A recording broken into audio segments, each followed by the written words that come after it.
हम लोग इस क्लास के अंदर अभी एसएससी जीडी एग्ज़ाम्स जो 18 फरवरी 2019 के थर्ड शिफ्ट में पूछे गए सवाल था और वो सवाल जीके जीएस के पूछे गए थे, उन सवालों को पूरी डिटेल एक्सप्लेन के साथ कवर करने वाले हैं।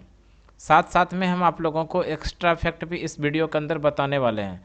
और दोस्तों, अगर आपने एसएससी जीडी 2022 के अंदर जो नई वैकेंसी आई हुई है, उस वैकेंसी को अगर आप अप्लाई किए हैं या फिर अप्लाई करने के लिए सोच रहे हैं, तो आपके लिए क्लास अति महत्वपूर्ण हो सकता है, क्योंकि उसमें किस तरह का एक प्रश्न पूछा गया था वो पूरे डिटेल के साथ हम पढ़ाने वाले हैं। इस क्लास के अंदर आप लोग शुरू से अंत तक ज़रूर बने रहिएगा। और इस क्लास को हम लोग शुरू करने के पहले दोस्तों, आप हमारे YouTube चैनल SEP बाय अभिषेक सुमन YouTube चैनल पे पहली बार आए हैं तो हमारे चैनल को निश्चित रूप से आप सब्सक्राइब कर लीजिए, क्योंकि गवर्नमेंट के द्वारा जो नई वैकेंसी आती है सबसे पहले हम अपने YouTube चैनल के माध्यम से आप लोगों को बताने का प्रयास करते हैं। उसका पूरा प्रोसेस आप लोगों को बताते हैं। एज लिमिट क्या है, सिलेक्शन प्रोसेस क्या है, उसका सैलरी क्या है, इस तरह की पूरी जानकारी हम आप लोगों के बीच शेयर करते हैं।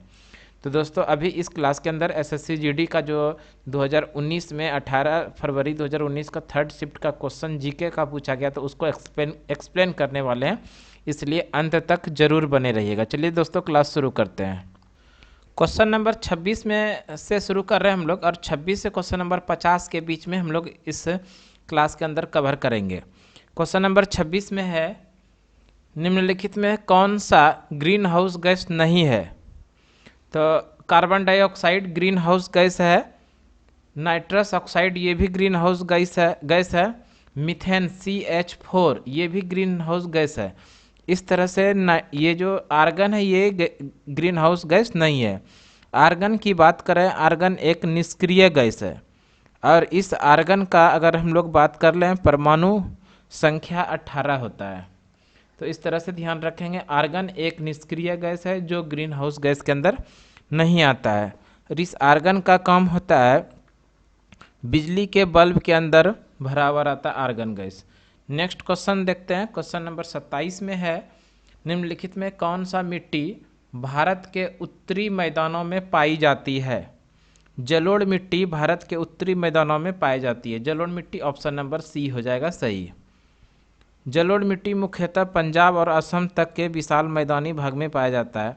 अगर हम लोग जलोढ़ मिट्टी की बात करें, जलोढ़ मिट्टी की जल धारण क्षमता सबसे कम होती है। जलोढ़ मिट्टी को ही दोमट मिट्टी के नाम से भी जानते हैं। तो ये जो प्रश्न था कि कौन सी मिट्टी भारत के उत्तरी मैदानों में पाई जाती है, जलोढ़ मिट्टी ऑप्शन नंबर सी सही हो जाएगा। नेक्स्ट क्वेश्चन देखते हैं 28 नंबर। क्वेश्चन नंबर 28 में है, उस स्थान का नाम बताइए जहां ओलंपिक खेल की उत्पत्ति हुई थी। तो यूनान में ओलंपिक खेल की शुरुआत हुई थी जो 1896 में हुआ था। तो ध्यान रखिएगा, 1896 ईस्वी में पहली बार ओलंपिक खेल की शुरुआत हुई थी यूनान के अंदर, एथेंस में। और अगर हम लोग बात कर लें 2021 के अंदर जो ओलंपिक हुआ, तो ये टोक्यो के अंदर हुआ था। वैसे इस वीडियो के अंदर हम लोग डिस्क्रिप्शन बॉक्स में ओलंपिक 2021 के अंदर हुआ है टोक्यो में, उसके संबंधित इम्पोर्टेंट जो प्रश्न बने हैं उसमें जो हम वीडियो बनाए हैं आप लोगों के लिए, वहाँ से हम दिलवा देंगे, ताकि आप वहाँ से भी देख लीजिएगा, जिससे कि आने वाले शिफ्ट में जो परीक्षा होगा तो उसमें से ये वीडियो आप लोगों के लिए अति महत्वपूर्ण हो सकता है, इसलिए उस वीडियो को ज़रूर देख लीजिएगा। नेक्स्ट क्वेश्चन देखते हैं हम लोग दोस्तों। नेक्स्ट क्वेश्चन नंबर 29 है, भारतीय राष्ट्रीय कांग्रेस का लाहौर अधिवेशन ने किस वर्ष में 26 जनवरी को स्वतंत्रता दिवस के रूप में मनाने की घोषणा की थी? तो सबसे पहले जान लेते हैं, भारतीय राष्ट्रीय कांग्रेस का लाहौर अधिवेशन ये हुआ था 1929 में, और इस अधिवेशन की अध्यक्षता JL नेहरू के द्वारा किया गया था। और इस JL नेहरू के द्वारा ही पहली बार 26 जनवरी 1930 ईस्वी को के रात रावी नदी के किनारे अपने आप को झंडा फहरा के स्वतंत्रता घोषित किया था। तो इस तरह से ध्यान रखेंगे, भारतीय राष्ट्रीय कांग्रेस के लाहौर अधिवेशन ने किस वर्ष में 26 जनवरी को स्वतंत्रता दिवस के रूप में मनाने की घोषणा की थी? 1930, जो ऑप्शन नंबर ए में है। 1929 का जो लाहौर अधिवेशन हुआ था, इस अधिवेशन की अध्यक्षता पंडित जवाहरलाल नेहरू के द्वारा किया गया था। ये अधिवेशन 1929 में हुआ था, और इसी पंडित जवाहरलाल नेहरू के द्वारा 26 जनवरी 1930 को रावी नदी के किनारे रात को 12 बजे झंडा फहरा के सभी कांग्रेसियों ने अपना स्वतंत्र घोषित कर दिया था। तभी से 26 जनवरी को स्वतंत्रता दिवस के रूप में मनाया जाता था। 1947 ईस्वी के पहले स्वतंत्रता दिवस 26 जनवरी को ही मनाया जाता था, लेकिन जब हमारा देश 15 अगस्त को स्वतंत्र हुआ तभी से स्वतंत्रता दिवस 15 अगस्त को मनाया जाने लगा और 26 जनवरी 1950 ईस्वी को भारतीय संविधान को लागू किया गया। इसलिए 26 जनवरी को अब गणतंत्र दिवस के रूप में मनाया जाता है, लेकिन 1947 के पहले 26 जनवरी को स्वतंत्रता दिवस के रूप में मनाया जाता था। क्वेश्चन नंबर 30 देख लेते हैं। 30 में है दोस्तों, यदि दूध को ग्रीष्म काल में फ्रिज के बाहर रखा जाए तो वह खट्टा हो जाता है, जिसका क्या कारण है? तो ध्यान रखिएगा दोस्तों, यदि दूध को ग्रीष्म काल में फ्रिज के बाहर रखा जाए तो वह खट्टा हो जाता है। इसका प्रमुख कारण है लैक्टोज एसिड यानी लैक्टिक एसिड, जो ऑप्शन नंबर बी में है। इसी लैक्टिक एसिड के कारण दूध खट्टा हो जाता है। लैक्टिक अम्ल का अनुसूत्र की बात करें तो C3H6O3 होता है। इसको आप लिख देते हैं, आप लोग भी अपने कॉपी में लिख लीजिएगा दोस्तों। C3H6 और O3 होता है लैक्टिक अम्ल का अनुसूत्र। लैक्टिक अम्ल को लैक्टेड भी कहा जाता है कभी कभी। तो इस तरह से दूध को ग्रीष्म काल में फ्रिज के बाहर रखा जाए तो वह खट्टा हो जाता है। इसका प्रमुख कारण है लैक्टोज एसिड, लैक्टोज शर्करा का रूपांतरण C3H6O3। ऑप्शन नंबर बी सही हो जाएगा। नेक्स्ट क्वेश्चन देखते हैं हम लोग। नेक्स्ट क्वेश्चन नंबर 31 है, विश्व धरोहर स्थल रोबेन द्वीप निम्नलिखित में से किस विभूति से संबंधित है? विश्व धरोहर स्थल रोबेन द्वीप नेल्सन मंडेला से संबंधित है। नेल्सन मंडेला जो ऑप्शन नंबर डी में है। अगर हम लोग बात कर लें नेल्सन मंडेला, ये दक्षिण अफ्रीका के पूर्व राष्ट्रपति भी रह चुके हैं और इन्होंने ही रंगभेद नीति के कारण ये विश्व प्रसिद्ध है। और 1993 ईस्वी में नोबेल का शांति पुरस्कार दिया गया है नेल्सन मंडेला को। और नेल्सन मंडेला को भारत का सबसे सर्वोच्च सम्मान भारत रत्न से सम्मानित किया जा चुका है। इस तरह से इस प्रश्न का जो सही आंसर है, विश्व धरोहर स्थल रोबेन द्वीप निम्नलिखित में से किस विभूति से संबंधित है? नेल्सन मंडेला से ये संबंधित है। नेक्स्ट क्वेश्चन देख लेते हैं। और उसके पहले आप जान लीजिए कि इसको कब विश्व धरोहर की सूची में घोषित किया गया। तो 1991 ईस्वी में विश्व धरोहर की सूची में शामिल किया गया।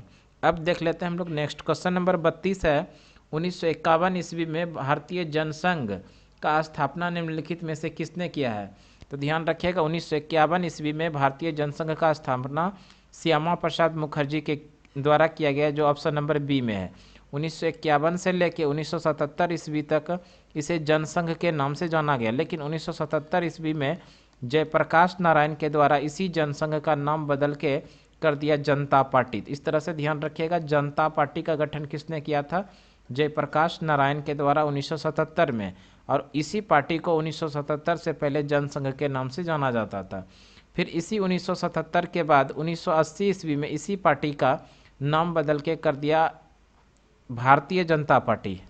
ध्यान रखिएगा, भारतीय जनता पार्टी। और इस भारतीय जनता पार्टी जो नाम रखा था, ये अटल बिहारी वाजपेयी के द्वारा भारतीय जनता पार्टी का नाम रखा गया। कब? 1980 ईस्वी में। नेक्स्ट क्वेश्चन देखते हैं हम लोग। नेक्स्ट क्वेश्चन नंबर 33 में है, मून वॉक प्रसिद्ध नृत्य चाल निम्नलिखित में से किसके साथ जुड़ा हुआ है? मून वॉक प्रसिद्ध नृत्य चाल ये माइकल जैक्सन से संबंधित है, जो ऑप्शन नंबर डी में है। माइकल जैक्सन की हम लोग बात कर ले दोस्तों, तो माइकल जैक्सन की मृत्यु 25 जून 2004 ईस्वी को हुआ था। और ये प्रसिद्ध अमेरिका के गायक थे, जिसे किंग ऑफ पॉप के नाम से भी जाना जाता है। नेक्स्ट क्वेश्चन देख लेते हैं। क्वेश्चन नंबर 34 में है, किस आंदोलन का नेतृत्व मोहम्मद अली और शौकत अली ने किया था? मोहम्मद अली और शौकत अली ने खिलाफत आंदोलन का नेतृत्व किया था और भारत में ये खिलाफत आंदोलन 1919 ईस्वी में हुआ था। ध्यान रखिएगा, खिलाफत आंदोलन का नेतृत्व किसने किया था? मोहम्मद अली और शौकत अली ने। खिलाफत आंदोलन कब हुआ? 1919 ईस्वी में। नेक्स्ट क्वेश्चन हम लोग देख लेते हैं। नेक्स्ट क्वेश्चन नंबर 35 में है, हमारे भोजन में आयोडीन युक्त नमक होना क्यों महत्वपूर्ण है? हमारे भोजन में आयोडीन युक्त नमक होना इसलिए महत्वपूर्ण है क्योंकि यह थायराइड ग्रंथि में सुचारू संचालन में मदद करता है। थायराइड ग्रंथि में सुचारू संचालन में मदद करता है, जो ऑप्शन नंबर सी में, इसलिए ऑप्शन नंबर सी सही हो जाएगा। नेक्स्ट क्वेश्चन देखते हैं 36 नंबर। भारत की रियासतों के एकीकरण में किसने निर्णायक भूमिका निभाई है? तो भारत की रियासतों में एकीकरण में महत्वपूर्ण भूमिका सरदार वल्लभ भाई पटेल ने निभाई है, जो ऑप्शन नंबर सी में है। अगर हम लोग बात कर लें सरदार वल्लभ भाई पटेल, इसका जयंती प्रत्येक वर्ष 31 अक्टूबर को मनाया जाता है एकता दिवस के रूप में। ये भी ध्यान रखिएगा, एकता दिवस में किसका जयंती मनाया जाता है? तो सरदार वल्लभ भाई पटेल का। कितने तारीख को? 31 अक्टूबर को। सरदार वल्लभ भाई पटेल देश के पहले गृह मंत्री हुए। सरदार वल्लभ भाई पटेल देश के पहले गृह मंत्री हुए। अगर हम लोग बात कर ले भारत के देसी रियासतें, देसी रियासत की बात कर ले तो उस समय देसी रियासतों की संख्या हुआ करती थी 562। 562 देसी रियासत हुआ करती थी ब्रिटिश भारत में। तो इस तरह से ब्रिटिश भारत की रियासतों का एकीकरण करने में महत्वपूर्ण भूमिका निभाई सरदार वल्लभ भाई पटेल के द्वारा।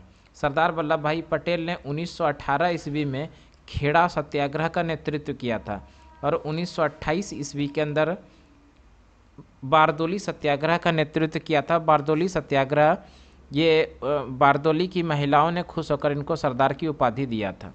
नेक्स्ट क्वेश्चन नंबर 37 देखिए।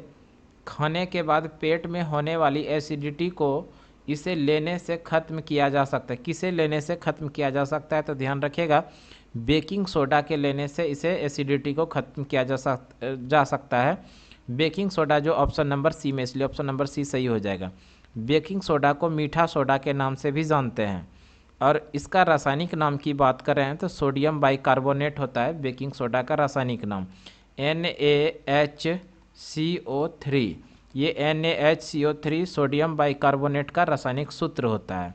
और इसका अगर खोज की बात करें तो सोडियम बाइकार्बोनेट का खोज 1791 ईस्वी में फ्रांस के वैज्ञानिक निकोलस लिम्बोस ने किया बेकिंग सोडा की खोज।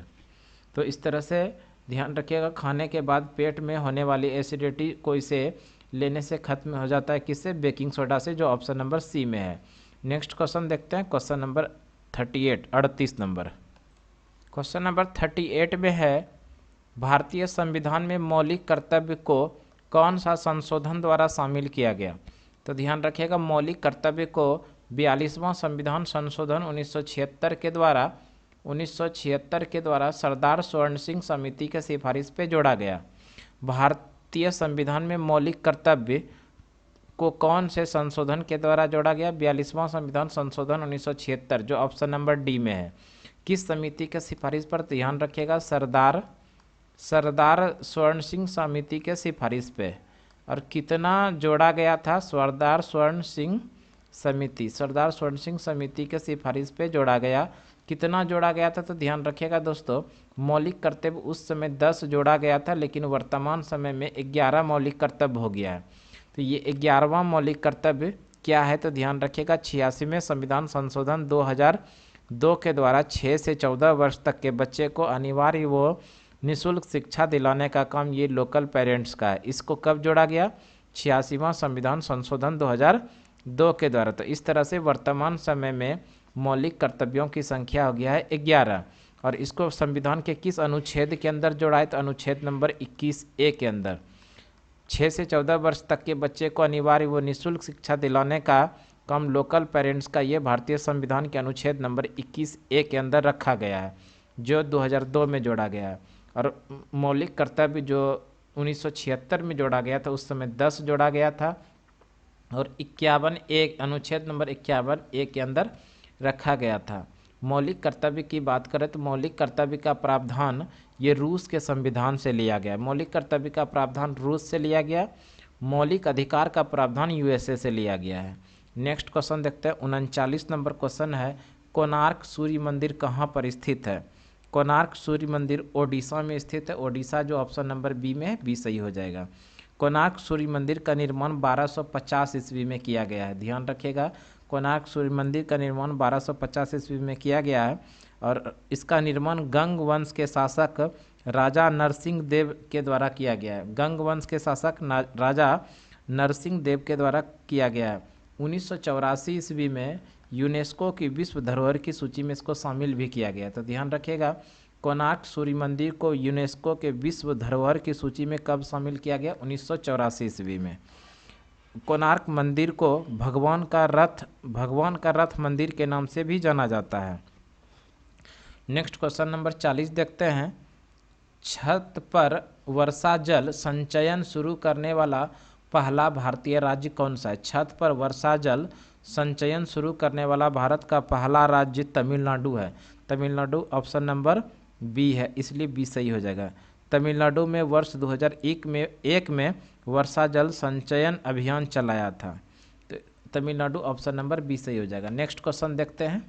क्वेश्चन नंबर 41 41 नंबर प्रश्न है, ब्रिटिश सरकार द्वारा भेजे गए साइमन कमीशन का बहिष्कार किया गया क्योंकि? ब्रिटिश सरकार के द्वारा साइमन कमीशन का जो भारत में भेजा गया था, तो कब? ध्यान रखिएगा 1928 में। और इस साइमन कमीशन का जो विरोध किया था वो किया था लाला लाजपत राय, और इसी लाला लाजपत राय को सिर पर लाठी लगने के वजह से इसी समय इनका मृत्यु हो गया था। तो ध्यान रखिएगा, साइमन कमीशन का विरोध किसने किया था? लाला लाजपत राय। और लाला लाजपत राय ने ही साइमन कमीशन वापस जाओ का नारा भी दिया था। कब आया था? 1928 में। सदस्यों के बीच मतभेद, ऑप्शन नंबर बी में है, कमीशन में कोई भी भारतीय सदस्य नहीं था, यही सही है। इसे व्हाइट मैन कमीशन के भी नाम से जानते हैं क्योंकि इसमें 7 सदस्य थे और सातों के सातों अंग्रेज थे, जबकि भारतीय लोगों का कहना था कि इसमें एक भी भारतीय को शामिल किया जाए, लेकिन अंग्रेजों ने ऐसा नाम काम नहीं किया, इसलिए इस कमीशन में कोई भी भारतीय सदस्य नहीं थे, इसलिए इसको कहा जाता है व्हाइट मैन कमीशन भी। 7 सदस्य थे, सातों के सातों अंग्रेज थे, इसीलिए भारत के लोग इसका विरोध करते थे। लाला लाजपत राय ने ही प्रमुख रूप से विरोध किया था साइमन कमीशन वापस जाओ। और साइमन कमीशन कब आया था भारत? 1928 में। नेक्स्ट क्वेश्चन नंबर 42 देखते हैं। नेक्स्ट क्वेश्चन नंबर 42 में है, अंतरिम बजट 2019 के अनुसार 22वां एम्स कहाँ स्थापित करने का प्रस्ताव है? तो ध्यान रखिएगा, ये जो 22वां एम्स स्थापित होने वाला ये हरियाणा के अंदर जो ऑप्शन नंबर डी में है। अगर हम लोग बात कर ले दोस्तों बजट, तो ये बजट का भारतीय संविधान के अंदर कहीं पर वर्णन नहीं है बजट का। बजट के स्थान पर रखा गया है वार्षिक वित्त विवरण। इस बजट के स्थान पर क्या रखा गया है? वार्षिक वित्त विवरण। वार्षिक वित्त विवरण भारतीय संविधान के अनुच्छेद नंबर 112 के अंदर, ये भी ध्यान रखिएगा। बजट का प्रावधान भारतीय संविधान में कहीं नहीं है। इस बजट के स्थान पर क्या है? वार्षिक वित्त विवरण। और भारत, एक क्वेश्चन और ध्यान रखिएगा, भारत में सर्वाधिक बजट मोरारजी देसाई के द्वारा प्रस्तुत किया गया है कितनी बार? तो 10 बार। भारत में सर्वाधिक बजट किसने प्रस्तुत किया है? मोरारजी देसाई के मोरारजी देसाई ने कितनी बार? 10 बार। और बजट का शाब्दिक अर्थ बोले तो बजट का शाब्दिक अर्थ होता है चमड़े का थैला। नेक्स्ट क्वेश्चन देख लेते हैं, क्वेश्चन नंबर 43। क्वेश्चन नंबर 43 है, 12वीं पंचवर्षीय योजना का उद्देश्य क्या था?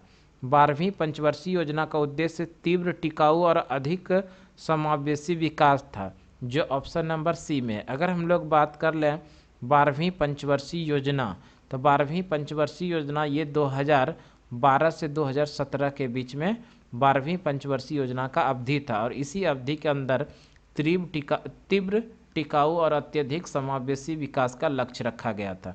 क्वेश्चन नंबर 44 है, संपत्ति के अधिकार को भारतीय संविधान के किस संशोधन द्वारा मौलिक अधिकारों की सूची से हटा दिया? तो ध्यान रखिएगा, संपत्ति के अधिकार को 44वां संविधान संशोधन 1978 के द्वारा संपत्ति के अधिकार को मौलिक अधिकार से निकाल कर विधिक अधिकार के अंदर रखा। अगर हम लोग बात करें संपत्ति का अधिकार वर्तमान समय में अनुच्छेद नंबर 301 के अंदर है। कहाँ पर है? अनुच्छेद नंबर 301 के अंदर है। और कब निकाला गया? 44वां संविधान संशोधन 1978 के द्वारा। वर्तमान समय में मौलिक अधिकारों की संख्या कितनी है? तो 6। वर्तमान समय में मौलिक अधिकारों की संख्या 6 है, लेकिन मूल संविधान में मौलिक अधिकारों की संख्या 7 था। मौलिक अधिकार की बात करें तो मौलिक अधिकार का प्रावधान यूएसए से लिया गया है। मौलिक अधिकार का प्रावधान यूएसए के संविधान से लिया गया है, और मौलिक अधिकार भारतीय संविधान के भाग नंबर 3 के अंदर, इसको भी ध्यान रखिए, भाग नंबर 3 के अंदर है। अनुच्छेद की बात करें तो 12 से अनुच्छेद 35 के बीच में मौलिक अधिकार का प्रावधान है। नेक्स्ट क्वेश्चन देख लेते हैं, क्वेश्चन नंबर 45। क्वेश्चन नंबर 45 में है, कागजी सिल्क साड़ी की उत्पत्ति भारत के निम्नलिखित में से किस स्थान पर हुई थी? कागजी सिल्क साड़ी की उत्पत्ति भारत के किस शहर में हुई थी? तो ध्यान रखिएगा, मथुरा के अंदर हुआ था। ऑप्शन नंबर बी में है मथुरा, इसलिए ऑप्शन सही हो जाएगा बी। नेक्स्ट क्वेश्चन नंबर 46 में है, इमली में मौजूद अम्ल का नाम बताइए। इमली में मौजूद अम्ल का नाम है टार्टरिक एसिड। टार्टरिक एसिड जो ऑप्शन नंबर बी में है, इसलिए ऑप्शन नंबर बी सही हो जाएगा। लैक्टिक एसिड जो है दोस्तों दूध के अंदर होता है लैक्टिक एसिड। नेक्स्ट क्वेश्चन देख लेते हैं, क्वेश्चन नंबर 47 में है, ओलंपिक बैडमिंटन एकल क्वार्टर फाइनल में पहुंचने वाली पहली भारतीय महिला खिलाड़ी कौन बनी? ओलंपिक बैडमिंटन एकल क्वार्टर फाइनल में पहुंचने वाली पहली भारतीय महिला खिलाड़ी बनी साइना नेहवाल, जो ऑप्शन नंबर सी में, तो ऑप्शन नंबर सी सही हो जाएगा। नेक्स्ट क्वेश्चन देखते हैं 48। क्वेश्चन नंबर 48 में है, सच्चिदानंद सिन्हा के स्थान पर भारतीय संविधान सभा का अध्यक्ष कौन बना? तो सबसे पहले ये जान लीजिए, सच्चिदानंद सिन्हा को 9 दिसंबर 1946 ईस्वी को जब संविधान सभा के निर्माण के लिए एक आयोजन हुआ था, बैठक हुई थी 9 दिसंबर 1946 को। इस बैठक में डॉक्टर सच्चिदानंद सिन्हा को संविधान सभा के निर्माण के लिए अस्थायी अध्यक्ष नियुक्त किया था, और 11 दिसंबर 1946 ईस्वी को संविधान सभा के निर्माण के लिए अस्थायी अध्यक्ष बनाया गया था डॉक्टर राजेंद्र प्रसाद। तो सच्चिदानंद के स्थान पे भारतीय संविधान सभा का अध्यक्ष बनाया गया था डॉक्टर राजेंद्र प्रसाद, जो ऑप्शन नंबर डी में है, तो इस ऑप्शन नंबर डी सही हो जाएगा। क्वेश्चन नंबर हम लोग 49 की बात करें तो क्वेश्चन 49 में है, भारत के वित्त मंत्री ने अपने बजट में स्वदेशी रूप से विकसित डैश नामक अर्ध उच्च गति ट्रेन के शुभारंभ की घोषणा की। किस ट्रेन का शुभारंभ की घोषणा की? तो ध्यान रखिएगा, वंदे भारत एक्सप्रेस, इसी का दूसरा नाम train 18, Vande Bharat express, option number A सही हो जाएगा। और इसी ट्रेन का दूसरा नाम क्या है? ट्रेन 18। और इस ट्रेन की पहली सेवा 23 फरवरी 2019 को हुई। नेक्स्ट क्वेश्चन देख लेते हैं, क्वेश्चन नंबर 50। क्वेश्चन नंबर 50 में है, बांधव को आधुनिक भारत का मंदिर किसने कहा? बांधव को आधुनिक भारत का मंदिर पंडित जवाहरलाल नेहरू ने कहा, जो ऑप्शन नंबर डी में, इस तरह से ऑप्शन नंबर डी सही हो जाएगा। भाखड़ा नांगल भारत की सबसे बड़ी नदी घाटी परियोजना भी है। इस बांध का निर्माण 1948 ईस्वी में शुरू हुआ है। बांधव को आधुनिक भारत का मंदिर पंडित जवाहरलाल नेहरू के द्वारा कहा गया है। भारत की सबसे ऊंची बांध टिहरी बांध है, ध्यान रखिएगा, जो उत्तराखंड के अंदर है। तो इस तरह से दोस्तों हम आप लोगों को प्रीवियस ईयर के एसएससी जीडी के सवाल को, जीके जीएस के सवाल को कुछ इंपॉर्टेंट फैक्ट के साथ पढ़ाने का प्रयास किए। हमें उम्मीद है कि ये क्लास आपको ज़रूर पसंद आएगा। एक अच्छा सा कमेंट आप अपने कमेंट बॉक्स में ज़रूर कीजिए। तो आज के क्लास के लिए हम लोग इतना ही। अगले क्लास में फिर से अगले दिन मिलते हैं, तब तक के लिए धन्यवाद दोस्तों।